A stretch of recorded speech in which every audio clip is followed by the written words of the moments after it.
Good morning. I'm Harley Schlanger from the LaRouche organization with your daily video update for June 8th, 2022.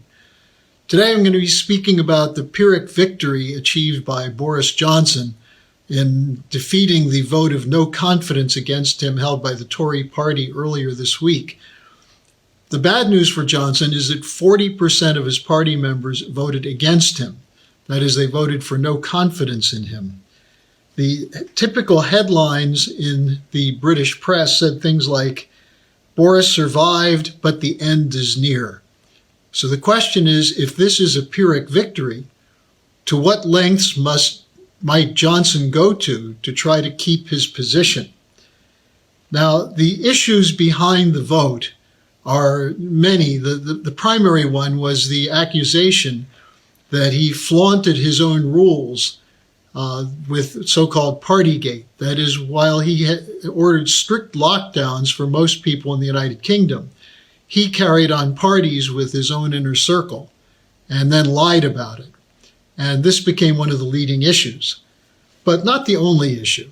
There's the problem of the collapse of popularity for Johnson, in part from his economic policies, the inflation, which is driving living standards down and especially hitting middle-income and low-income families. There's also the Brexit issue, that he was unpopular with members of the Tory party who were opposed to Brexit, but also some supporters of Brexit who think he mishandled the negotiations.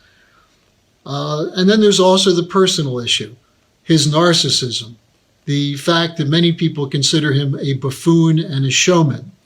At a time when there are profound crises in the world, can they afford to have someone who's lurching from issue to issue, concerned more with his immediate popularity than with the future of the country?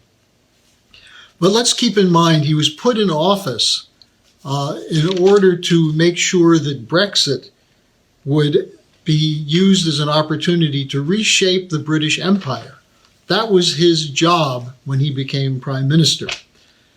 The idea is that Britain would continue to be a co-leader with the United States in shaping the world order on behalf of the City of London and Wall Street interests, and that this would be a unipolar order dominated by Washington with backup from London and also Brussels. Now, that's what global Britain was meant to be, to ensure that Britain would maintain its spot at the top of the Anglo-American order. The government website of the United Kingdom defines global Britain this way. It says, "Global Britain is about reinvesting in our relationships, championing the rules-based order, and demonstrating that the UK is open, outward-looking, and confident on the world stage." Now, what the global Britain is a reorganization of the British Empire. And by rules-based order, what they really mean is the unipolar world. Now, what does this mean? This is the idea of the domination of world economy by neoliberal trade and economic policies, typified by subordination of national interests to the global interests of such institutions as the International Monetary Fund and the World Trade Organization. That is, no sovereignty. Economic sovereignty is not allowed, because what instead must be adhered to is a supranational government which acts on the interests of the international or global corporate cartels. Then, if countries do not accept that is, if they try to break from this rules-based order, they're subjected to color revolutions and regime change, as well as wars. That if you step out of line with the unipolar order, you can be squashed. Look at Iraq, look at Libya, look at Syria, look at Yemen, look at the coup that took place in Ukraine in 2014. Now, a major role was played behind the global Britain by what was called the D10 Project. Now, this was something launched by the Atlantic Council, the Democratic 10. And the idea is to carry out an initiative that promotes a narrative that the world is now divided between democracies and autocratic governments. On the one hand, you have Britain, the United States, and the so-called Western democracies. On the other side, you have Russia, China, Iran, and so on, the autocratic regimes. And this was an alliance designed to maintain a rules-based order. They sponsored a summit for democracy on December 9th and 10th in 2021. Now think of the dates there. That was in the midst of the campaign by President Putin to win support for his proposal for security guarantees for Russia.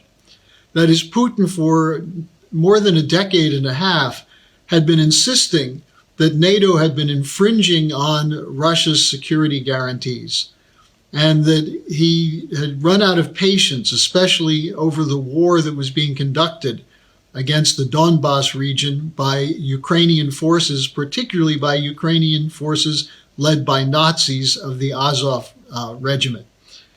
And so it was in that period in December where we had several discussions with Biden, where they handed a draft treaty that would have called for no NATO membership for Ukraine, denazification, and no offensive weapons to Ukraine. But this was rejected by the United States and the West, which preceded the special military operations launched on February 24th. Now, the question is, what is Boris Johnson's role going forward? How will he guarantee his survival? And what he's trying to do is channel Churchill and Thatcher to present himself as a wartime leader in the image of Churchill and Thatcher. And he's doing this in particular with the embrace of Zelensky and the so-called Ukrainian cause. Now, after he survived the no confidence vote, Zelensky told the Financial Times he was, quote, very happy, unquote. He's glad Boris won. I'm glad we haven't lost an important ally. This is great news. Now, Zelensky has played a major role in Boris's efforts to show himself as a Churchill-type figure, including his stroll through the streets of Kiev in April, side by side with Zelensky, the media figure Zelensky. In May, he became the first foreign leader since the special military operations to speak before Ukraine's parliament. And in it, he adopted Churchillian rhetoric. He said to the delegates, "You have exploded the myth of Putin's invincibility, and you have written one of the most glorious chapters in military history and in the life of your country. The so-called irresistible force of Putin's war machine," he said, "has broken on the immovable object of Ukrainian patriotism and love of country." And he went on, again in a Churchillian spirit, praising the brave Ukrainian resistance as your country's, quote, finest hour, unquote, one that, quote, will be remembered and recounted for generations to come. And so he's staking his future to his role with Ukraine. Now, at the same time, he's just announced that he will be sending multiple launch rocket systems to Ukraine, joining the United States to providing weapons that could be long range and could reach into Russia if they're moved into eastern Ukraine. Now, Thatcher is the other side of this. The 40th anniversary of the great victory of the British military over Argentina in the Falklands War, that's the British name for it. Argentina surrendered June 14th, 1982. The Argentine military had recaptured these islands, which are the Malvinas Islands, and Thatcher sent a British armada 8,000 miles to retake the islands in what was considered a great military victory for the British. Johnson recently had a meeting with veterans from that war, and he praised them for demonstrating that, quote, Britain was prepared then to stand up for what is right, unquote. And by implication, that's what he's doing in the image of Thatcher. Now, what's the important thing about Churchill and Thatcher? They were both operatives on behalf of the British Empire, specifically the City of London financial interests and the landed interests of the oligarchy that centered in the City of London. Churchill was a racist, an arch-imperialist, who never gave that up. And at the end of World War II, which partly happened as a result of mistakes and blunders made by leaders of Great Britain, Churchill, after World War II, became one of the architects of the Cold War through his manipulation of the pathetic President of the United States, Harry Truman. Thatcher followed the Falklands victory with the Big Bang, that is, the full deregulation of the British economy, privatization, deregulation of banking, which unleashed the neoliberal speculative binge that has taken us today to the collapse of the system.